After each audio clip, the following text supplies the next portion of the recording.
Hello, everybody. I'm Dan Murrell. And I'm Roth Cornet. And Roth, awards season is upon us. There are awards movies that are out, that are coming out. They're flying fast and furious. In a perfect world, we'd have time to sit down and talk about every one of these individually. But because of the holiday break, both the one we just went on and the one that's upcoming, and the volume of movies, we decided to do a little bit of a roundup, a selection of films. Some of them are opening in limited release this week. Some of them are available on Netflix now. Some of them open on Christmas Day. One of the ones we're talking about, one of them is already open. Yeah. So it's a whole array of films. A and then whole array. When we come back in January, that's when we'll do the look back on the year and say, do the Herculean effort always of narrowing it down to our two top tens. This is going to be very difficult to do this year. There's so many good movies. I would say to a degree or more, and we'll talk about it, I would recommend all of these movies. We're talking about 6 of them, so we're going to try to do this as efficiently yet thoroughly as possible. Yes. And the first one we're talking about is a movie that opens in limited release this week,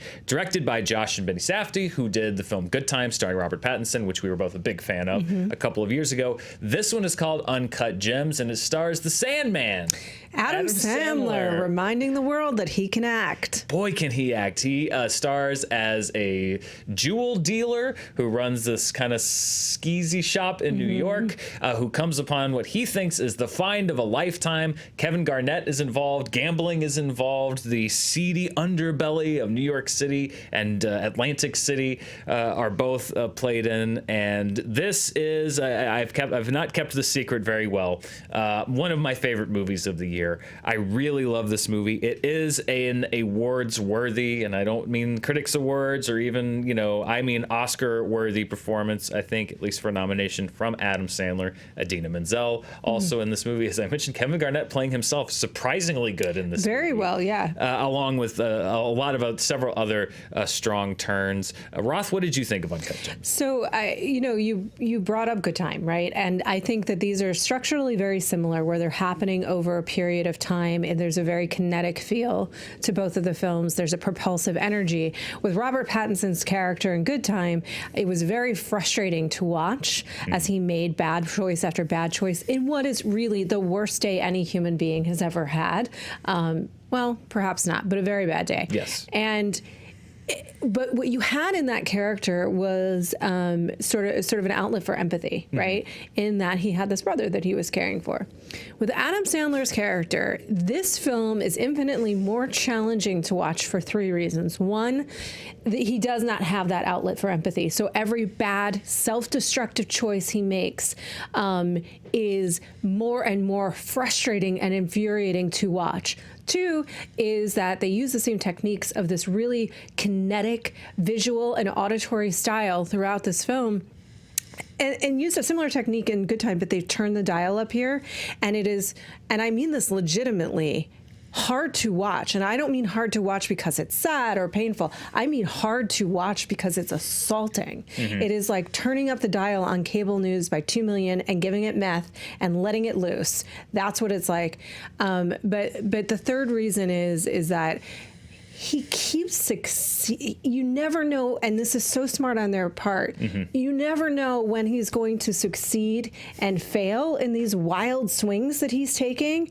And so it leaves you truly on the edge of your seat and then when the ultimate resolve happens for this character, you don't see it coming. It's so shocking. And good or bad, we don't know yet. But I think it's incredibly well made. I think it's a brilliant performance by Adam Sandler, and when he threatens the world that if he doesn't get an Oscar nom, he's going to make a movie so bad we all regret it. He can do that, ladies and gentlemen. Oh boy, can he! And he deserves all of the acclaim he's going to get for this. But I don't know how to tell someone to go see something that I know will be torturous to watch, but you should go see something that should be torturous to watch because it's great movie making. I agree with you that it is definitely, it wasn't torturous necessarily for me. I was absolutely engrossed by this film and drawn in. It is immersive. It is an immersive experience. They're throwing a lot at you. And what I love about the Safdie brothers is they have figured out how to make chaos a genre almost. Like if you were to ask me what genre do the Safdie brothers make, I would say chaos. chaos, because that is what this movie is. It is just you're at 90 miles an hour when the movie starts, to the point their music choices in this film. The music at the beginning of the film, where it would go out in any other film, keeps going underneath scenes that you don't think it should be under, and you're sitting there and you go like, why is the music still going? Is there a mistake? Is something wrong? And they're immediately throwing you off kilter, and that's the way they keep you for the entire film. And I found this to be such an engrossing film, and we will talk about this film, I think, in some pre-tapes that we talk about later, where I was discussing Good Time. But what I think that they have a gift for is these characters who make bad decisions, and even more so Adam Sandler in this film than Robert Pattinson in the last one. Selfish decisions, self-destructive decisions that are destructive to others. That if you were making the film in a different way would be absolutely irredeemable, because they're stupid, because they harm other people, maybe not physically, but certainly emotionally in some cases, and in some cases physically. But the way they keep you on board from completely disengaging from this film is because they put you so in the world of this character that you may not agree with these decisions, but you understand why he's making them. You get this guy, and part of it is because they sort of put you in his shoes. You see the world like he sees it, which is just a never-ending stream of information, and you don't have time to process any of it. It's all instinct, and you just act. And it is so well crafted and put together. I love these last two films from these guys have been incredible. They are kind of creating a genre. They are. Yeah. Chaos. It's like chaos, comedy, chaos, drama, mystery. Well, the other, all of it in one. And I think the other thing that's really smart about what they do is they set up this dynamic that he has with another character. This other character is menacing him, and is kind of tracking him down. And then you find out the nature of their relationship, and later in the film, and it adds a whole other element about betrayal, and it gives you so much information without saying a word and without any information, that Adam Sandler, previous to any moment that we saw him, must have gone so far already to push this person to the place that we find them in. It's as if you had never seen Dan and I, and the first time you see us, we are just beating the crap out of each other, and then later you find that we're coworkers and we've known each other a long time. What's this history? What happened? To get you to that point. And I think it's so smart the way that that in the storytelling, and it really is show don't tell. And you're right, Spencer brought up a point that filmmaking is meant to create empathy. They are challenging themselves and us to find characters that it is so hard to empathize with, but they force you to. They really force you to. It's a big recommendation for me for Uncut Gems. Limited release this week, Roth. Yeah, no, it's a big recommendation for me, the part of me that loves filmmaking and thinks this is incredible filmmaking. I happen to be incredibly auditorially sensitive. If you want to torture me, world, it's to play two different sounds at once, like a TV and a radio. And so they knew how to torture me. This is like really hard, literally for me, hard to watch. But it doesn't matter. You should still watch it because that's that good. Yeah, it'll be rolling out in the other markets hopefully in the next few weeks. Keep an eye out for Uncut Gems. Another movie opening in limited release this week, but opening in wide release next Friday is one that has gotten a lot of buzz because it takes on the media of the day, the politics of the day, the news of the day, the social movements of the day. It's a very timely film called Bombshell. Directed by Jay Roach, stars Charlize Theron as Megyn Kelly, who is a former Fox News personality, then worked for NBC for a while. It stars Nicole Kidman as Gretchen Carlson, also a former Fox News personality, and then Margot Robbie, who appears as sort of a composite character, taking on the circumstances at the Fox News cable channel here in the U.S. around the time that Roger Ailes, who ran that channel, was accused of and later stepped down because of charges of sexual harassment, amongst any number of other abuses of power. And it really is sort of the tale of this movement, of the women that spoke out against him, the ramifications of it at that network. I liked this movie. I found that I liked the performances at the end of the day more than the movie as a whole. I feel like the movie as a whole is kind of, Jay Roach has done this a few times where he does these like quick I think he did the couple of ones on HBO, like Game Change. Yeah. And it's sort of the recent history drama where you get some great actors and a lot of makeup to convincingly play these characters that are still playing out in current day society. And I've always found that I like the performances in those better than the movies themselves. Although I do think that Bombshell does bring up a lot of issues to the forefront. Roth, what did you think? Well, I think for one, Charlize Theron's going to be very much in the conversation for Best Actress, and deservedly so. Yeah. Everyone is good in this movie. She's great in this movie. I agree. She brings Megyn Kelly to life, and she humanizes her. You do empathize with her, whether you like her or agree with her or not.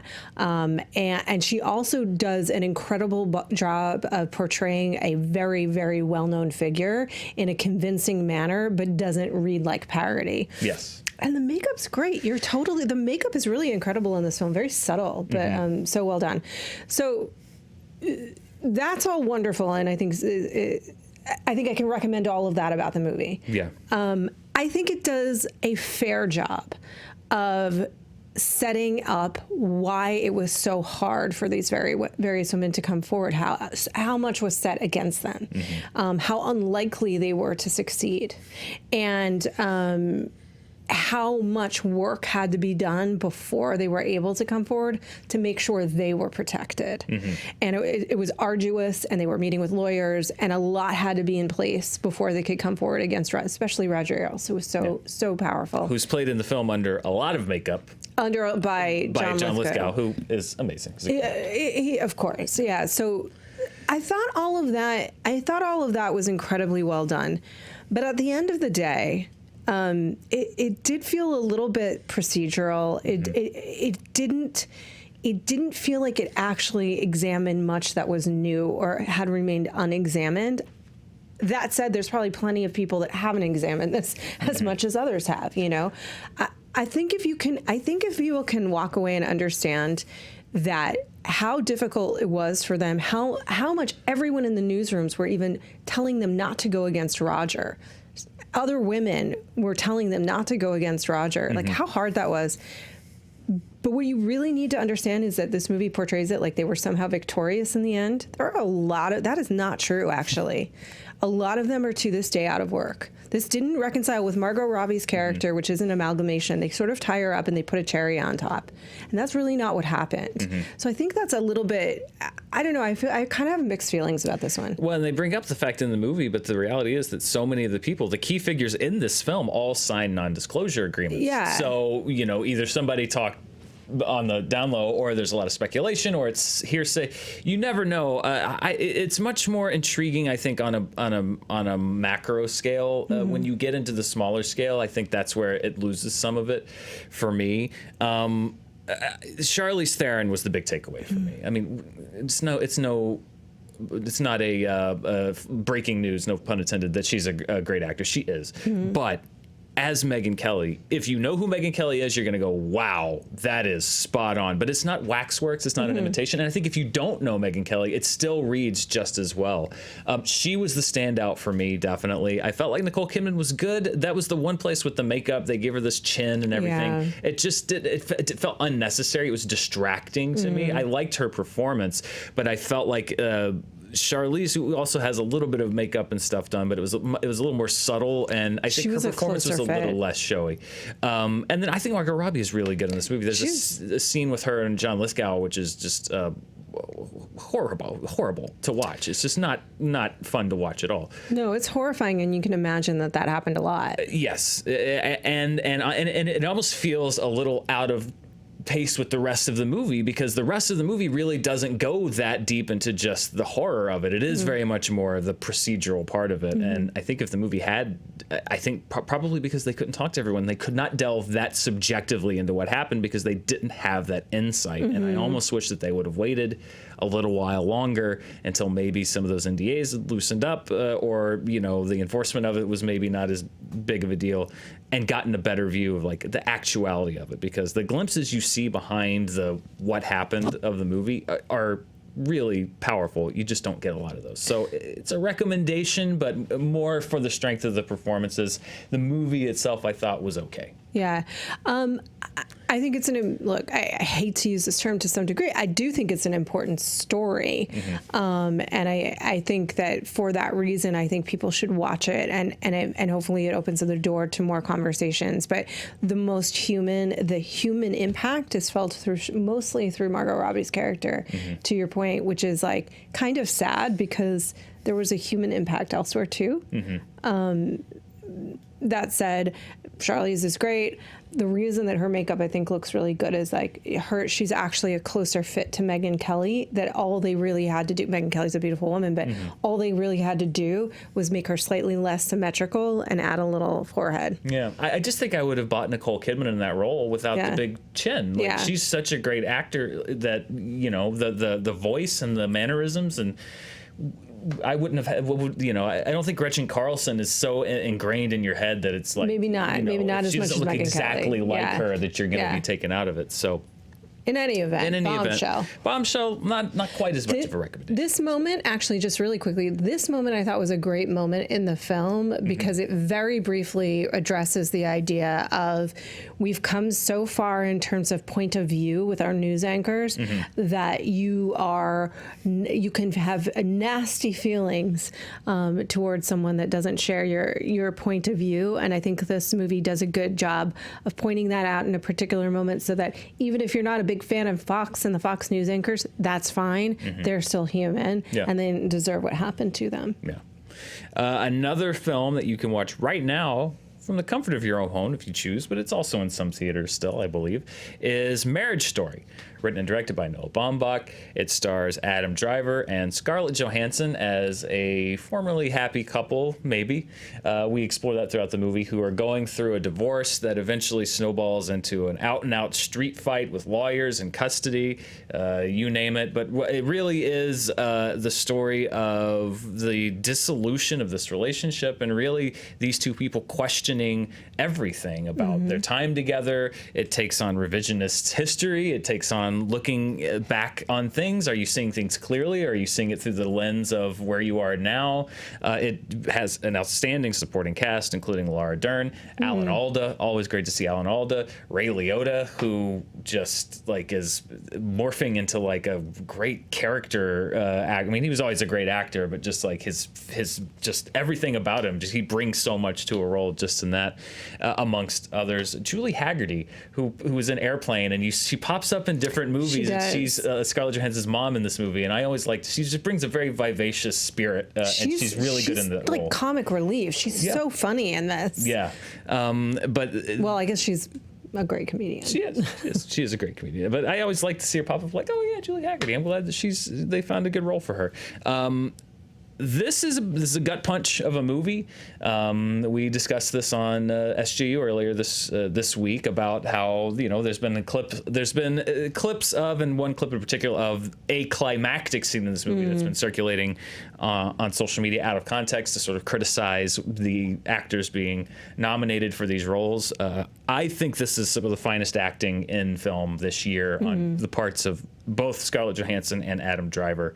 Adam Driver, I think, is now made Best Actor a real race, because he's good. We all know, again, he's really good, but he is fantastic in this movie. And Scarlett Johansson as well, their energies and the way they play off each other, and the way that she is emboldened at the same time as he sort of shrinks over the course of the film. I really, really like this movie. Yeah, it's interesting because I wanted to watch this movie with my boyfriend, with my partner, and I'm getting somewhere with that. He really didn't want to watch it because he felt like he had seen enough of the relationship gone wrong genre. You know, over the last couple of years, we've had these really brutal Blue Valentine, Blue Jasmine, get that, you know, just stay away from blue in the title if you want to feel romantic. But what I appreciated a lot about this film is that it wasn't this toxic meltdown. It wasn't this complete betrayal of the love that had once been there. It was much richer than that, actually, and far deeper, because they still loved each other as people. And they wanted to try and find a way through this that was without cruelty. They're both like really good people in that way. Yeah.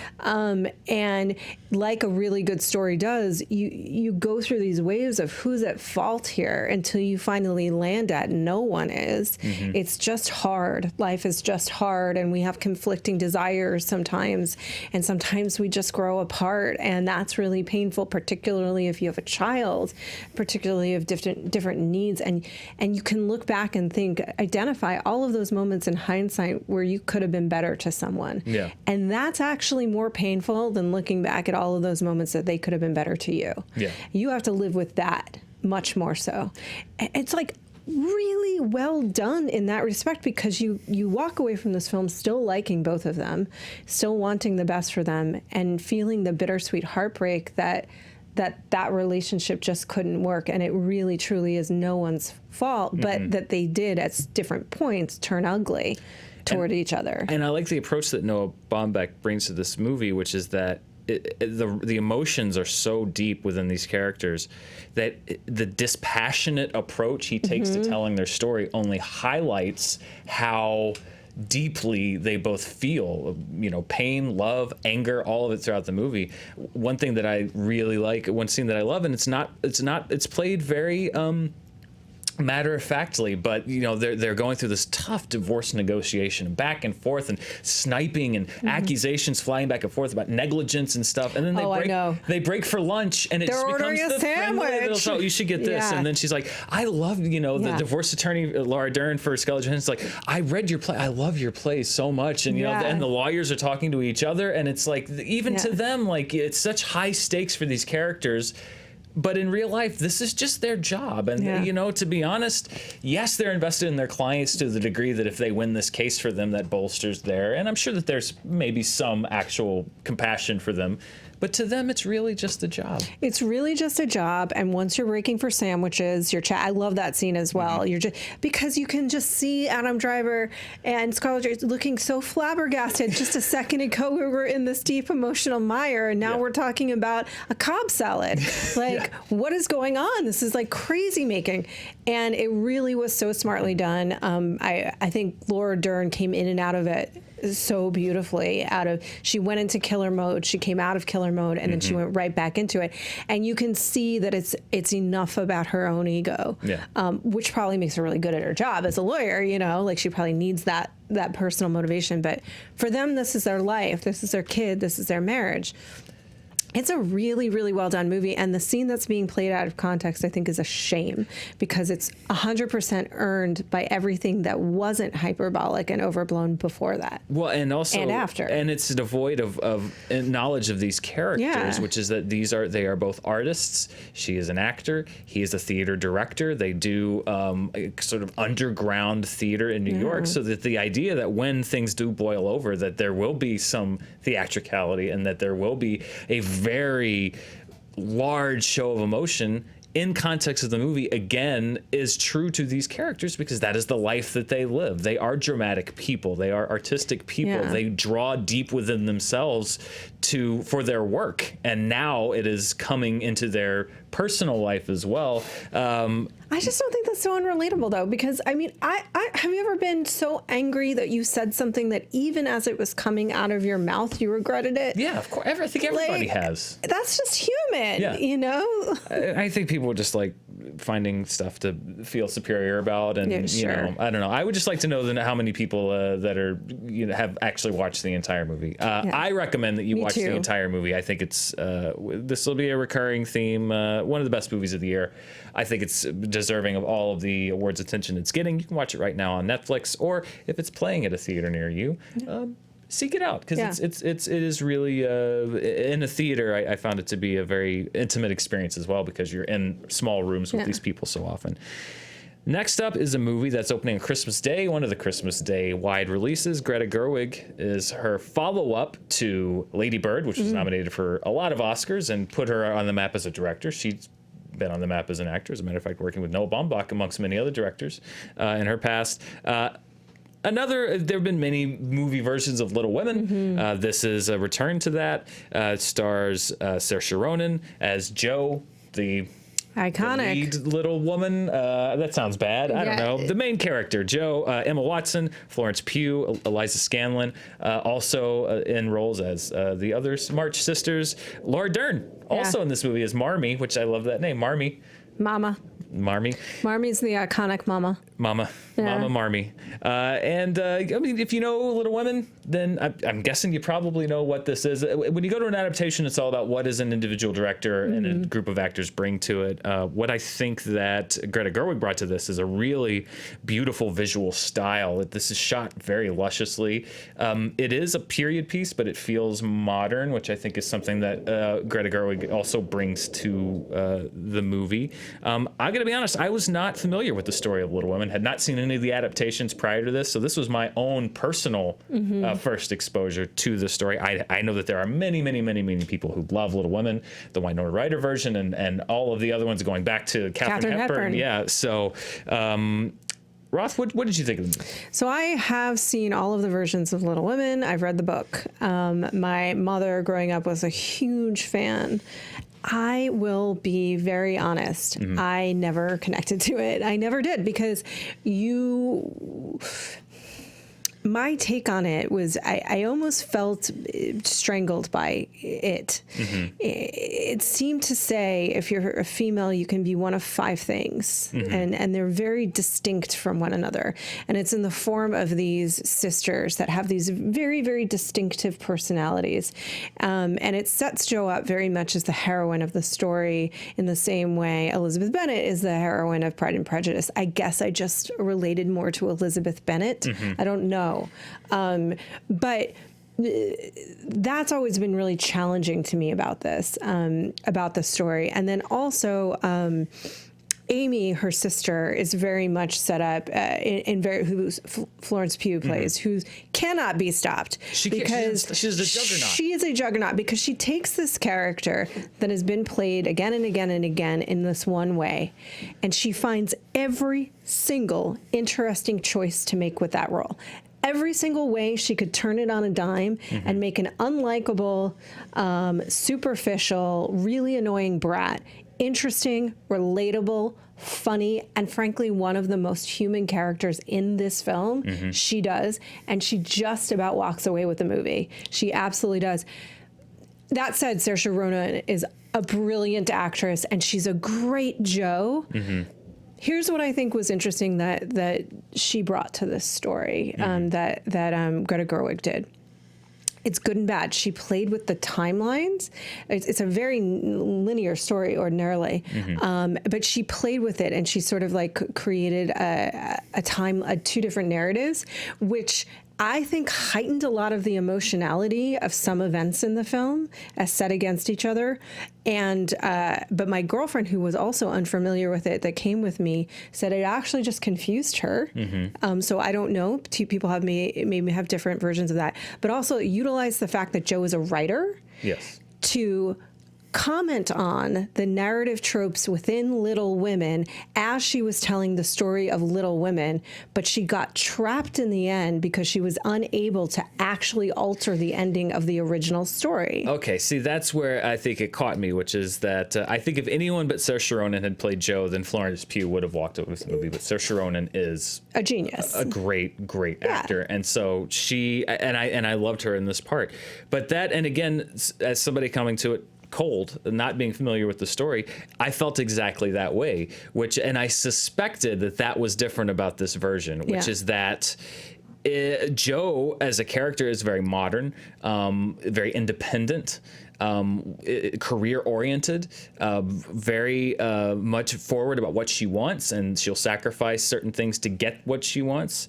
But at the same time, the story is about love and who you're going to marry, and there is a point where the movie tries to act as both a repudiation of that type of love story, but at the same time, is that type of love story ultimately. And so I felt that the movie rang a little hollow because it was sort of saying, well, why do I have to do this? But then it's like, but anyway, I did this. It's like, well, what? No, you just told me, 15 minutes ago that you don't, you're not going to do this. It's dumb. It's stupid. You shouldn't be forced to do it. But then they didn't quite connect. And I think that ultimately is what sort of threw me off a bit on the movie. I didn't dislike it, but it did feel a little bit like it was trying to have its cake and eat it too, regarding trying to modernize the telling of the story. I would love to talk with her about why she chose this movie coming off of Lady Bird. She could have done anything. She could have done anything original. She must have seen something in Little Women that she felt was a relevant story that she needed to tell today. And I'm fascinated to know what it is.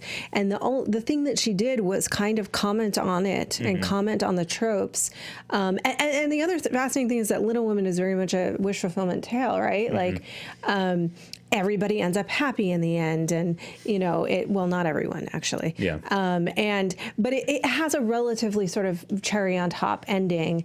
But that said, the quote that it starts with by the author of the original book is, "I had a rough life, and so I wrote happy stories." Yeah. And that's maybe the most real moment in the movie, other than that there's a moment in which Jo, the character, is speaking with an editor, and that's the very meta moment where she talks about the tropes of what are expected in a story like this. And maybe Greta Gerwig just wanted those two moments to explore what Little Women in and of itself means. Yeah. I think that's a pretty ambitious endeavor, and I think she just about pulled it off.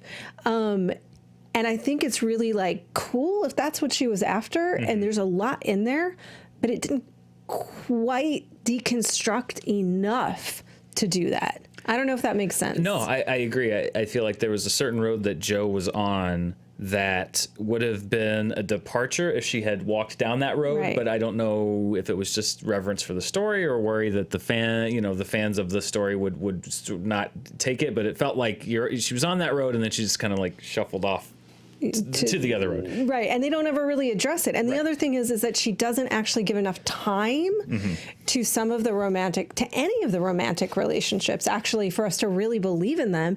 The time that's given is appropriately between the sisters and between two characters that are ultimately just friends. Yeah, I gotta say, I think Timothée Chalamet is a wonderful actor. I've had enough of him being a sad boy. Yeah.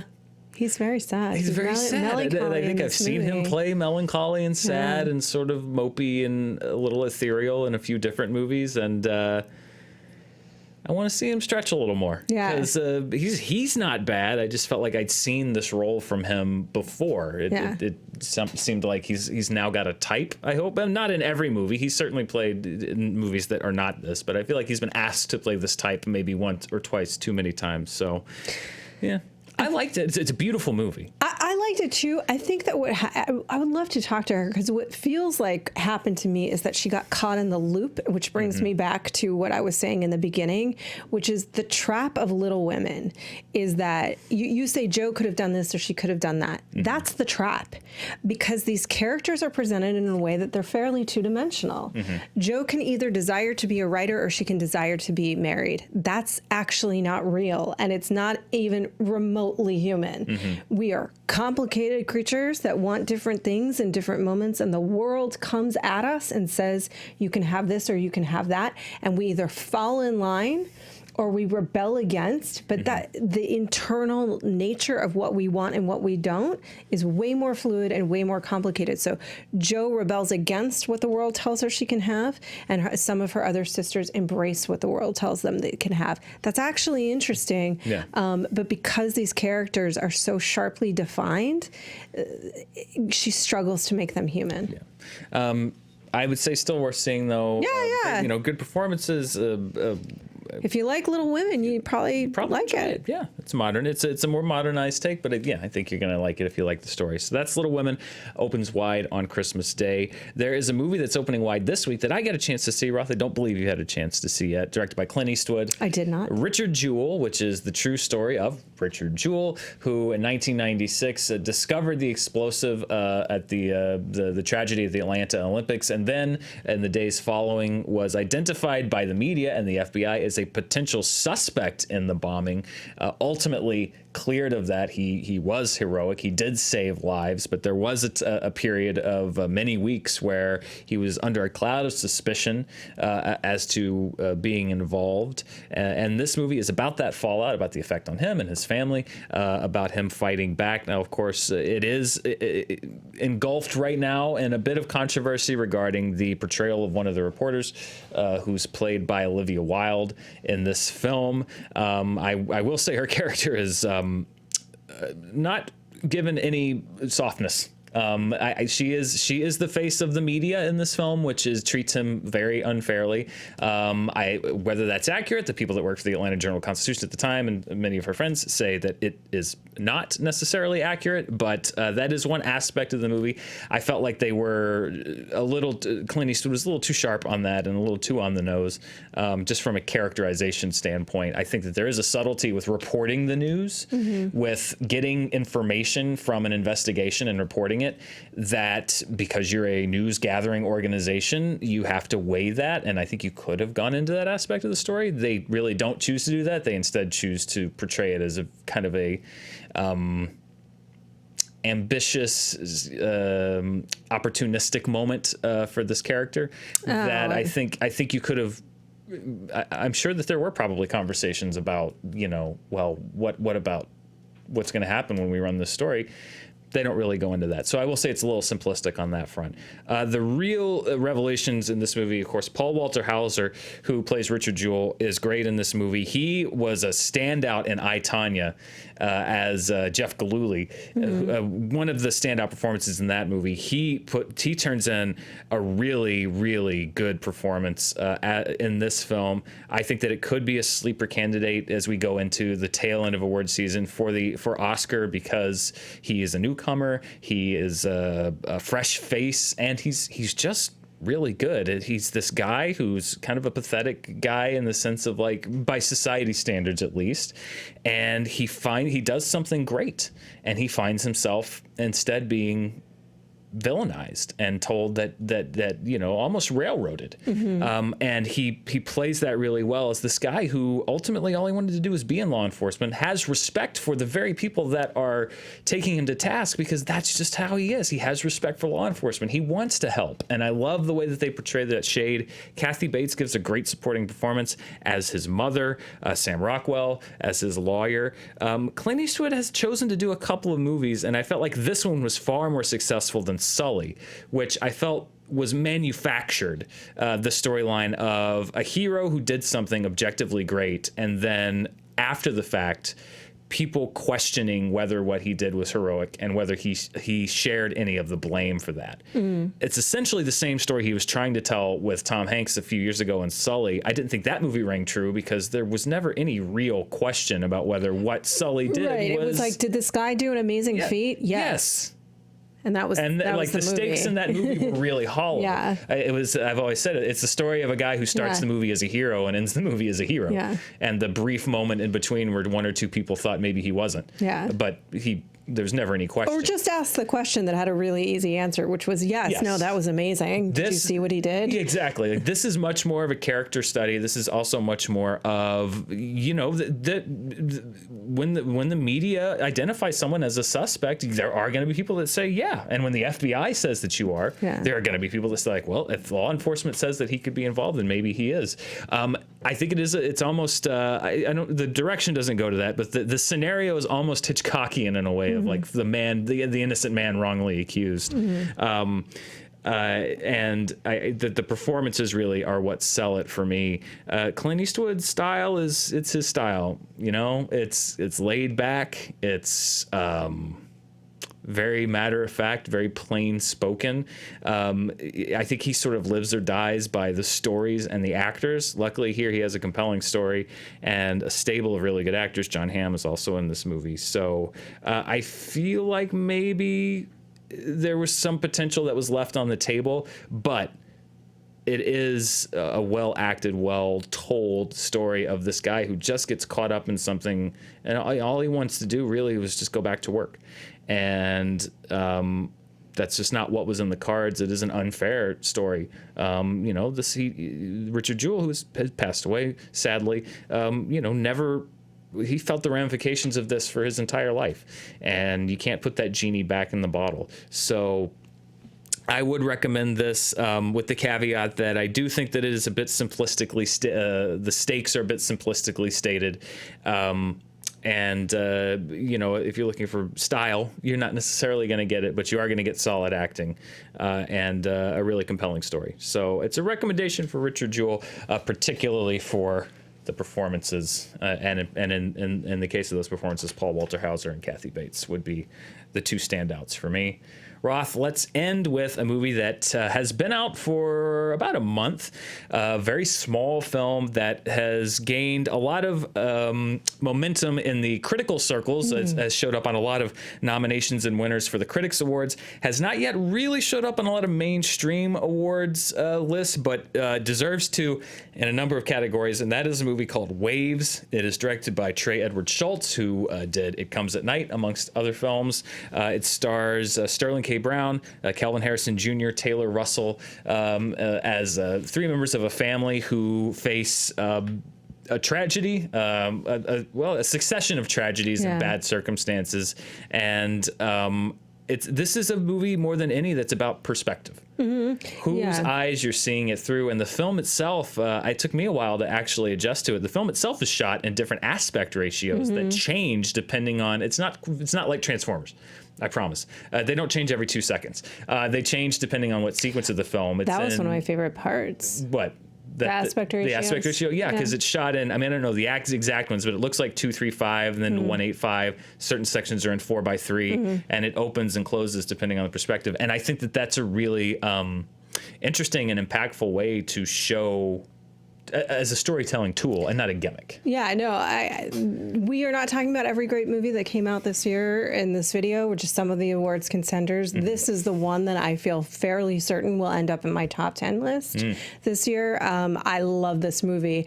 I also really liked It Comes at Night. I think I liked it a little more than many people did, particularly in terms of the tension and the pacing in that movie. This movie in particular, to your point, it opens up and you are immediately in the emotional, in a not dissimilar way of the Safdie brothers. Yeah. You are immediately in the perspective emotionally of the character, and it's told through the tools of cinema. Like, to your point, it is not flashy, but it's using the tools appropriately. You're in the perspective of teens, teens in love, much less, and they feel like they're floating in space, and they feel like the whole world is open, and the camera's kind of spinning around a car because it feels like everything is full of kinetic energy and possibility, and it's a roller coaster ride, and it's exciting. Yeah. And I just barely remember feeling that, but it puts you right there, and it's actually a little disconcerting at first.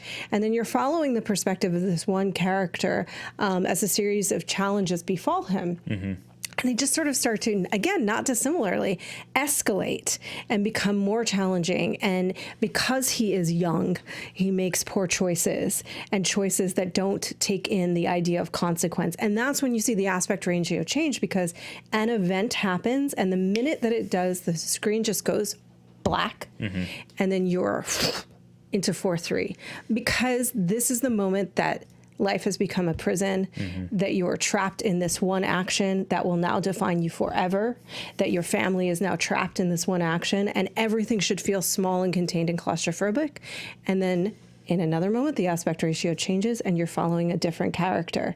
And this character goes through similar events, falls in love, it starts a relationship, but because they're a different person, there's a slightly different feeling even to the same camera moves. The exact same circular camera move is used at a certain point, but this time it feels exultant, not chaotic. Yeah. And it's earned by everything that these characters have been through. And there's a resolution where by the end of this film, even though this one act is going to define this family forever, it shouldn't, because no one is above mistakes. And certainly, I think it finds its way to wholeness and to humanity in this really sad and tragic series of events. I love this movie. I think it's beautifully acted, beautifully told, beautifully shot. Every element of filmmaking that you could nail, it does. Yeah. It's emotional, it's resonant, it's universal and specific. I can't recommend it enough. Cinematography-wise, there's no excuse for it not to. There's a lot of categories, but particularly with the cinematography, there's no excuse for it to not be nominated with the best of the year, because the look of this film, as I mentioned, not just things like lighting and color choice and everything, but the fact of using different aspect ratios and framing the film 3 different ways. How they use the camera. How to use the camera. It's such a striking looking film. On top of that, yeah, the first half of the film, you're dealing with largely with Sterling K. Brown and Kelvin Harrison Jr., who are father and son, and their conflict in life. And Sterling K. Brown is not. It's not what you would call necessarily an abusive father, but he's a demanding father with consequences that perhaps, it's not a black and white issue of just like open and shut case of, you could have gone much more simplistic, and instead they go a little bit more like. No, he's a very loving father, but who he thinks he's pushing his son in the right way. It's all for your own good, exactly. But also his own past is tied into that. And Kelvin Harrison Jr. is this really successful. He's got the world at his feet, as so many people do at 16, 17 years old, until he doesn't. And how do you adjust to that? And I really think that the movie is, the first half is about chaos and or whatever you want, escalating tragedy, and the second half is about healing, and really this is about, with Taylor Russell, who plays the sister, who we follow for much of the second half. It's about finding your own way in a different way that we were looking at in the first part of the film. Lucas Hedges is in there as a love interest for her, and they just have a very sweet, it's so sweet interaction and relationship. And looking at it from here, you might say like, well, these two halves don't fit together because they are very different tonally. But I think when you get to the end, you see that this is really just a portrait of life and how you deal with things, and whether you withdraw into yourself, whether you escape and try to find comfort in someone else, whether there's a whole other story happening with the parents in the background of much of the movie, but that also culminates in a very meaningful way. And it is really just the story about this family, and much like, even though you're one family unit, everyone is sort of on their own path, even though you live in the same house and you certainly share the same blood. And that's what this movie is about. It's like, this is a family. Or this even is a nuclear family. Because it's a stepmother, actually. That's right, a stepmother. And that's brought into the thing is like, yes, we are a family, but you're my but very much still the mother. Very much still the mother. And that's what I like, is about how even in a close-knit, tight family, everyone still, when something happens like this, goes their own way. And it's about the breaking apart and coming together. Really just a really impressive movie. To me, it has like a palindromal feel, right? Because the siblings share, it's subtle, right? This is why I love this movie. Every single choice that was made was so specific and in service of the story. We see filmmakers use flashy techniques a lot, but it's really just to kind of like flash. There's really no purpose to it. Emotionally, it doesn't deliver anything. It's not serving the story. It's not moving anything forward in terms of character.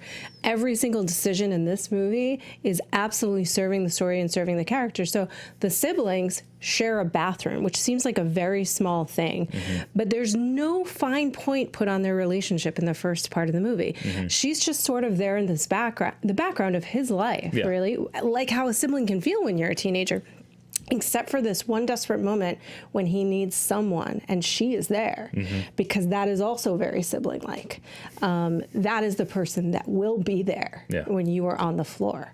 And so that bathroom, to me, that choice, that simple production design choice of this house reflects so much about this movie, because in the second half, when you're following her, it uses, like I said, some of the same camera movements, but it's carrying and used slightly different to carry her energy. Yeah. Which is, the first half is about a love relationship between two teenagers that are dramatic, that are overly dramatic, that are impassioned and full of life and full of energy and vigor. They match each other, and the energy of that story matches. And then the second half are two people that are sweet, that are gentle and sort of dorky. And when you use that same camera movement for them, it has that feeling to it. And that's pretty compelling work on a part of a director. Well, the first half of the film also really underscores, obviously, I can't relate to this. Man, I thought relationships were hell when I was a teenager. Just, oh my God. I don't know how they even lived. I don't know how they do it. I don't even get it. I couldn't do it. No, I couldn't do it. It's too much. It's too much. It's too much. There are boundaries. There are boundaries. Yes. My God, good kids. God Almighty. That was I'm glad I'm not a parent, because that would be a horror movie handle for me it. as a It's parent. so bad. Beautiful film. I think it's so well directed. The performances he got out of everybody. Sterling K. Brown should certainly be in the conversation, but everything about this movie should be in the conversation. It is so slept on. Yeah. I'm going to start my campaign, Oscar for Waves. Hashtag an Oscar for Waves. So those are big recommendations for Waves, Marriage Story, Bombshell, and Uncut Gems from us. And then recommendations with perhaps a little less, some reservations for Little Women and Richard Jewell. Just as a reminder, Uncut Gems and Bombshell open in limited release this week. Bombshell opens in wide release next week on December 20th. Marriage Story's on Netflix now. Little Women opens wide on Christmas Day, December 25th. Richard Jewell opens wide this week, and Waves opened on November 15th. It may still be in some theaters, maybe, although it's a limited release film. Yeah. You may have to see if it's coming out, which it should be fairly soon-ish, maybe, to view on Bring it home. digital HD or Blu-ray, or if it does end up getting some, I believe it is A24. Yeah. If it gets some Oscar nods, though, they may put it back out in theaters.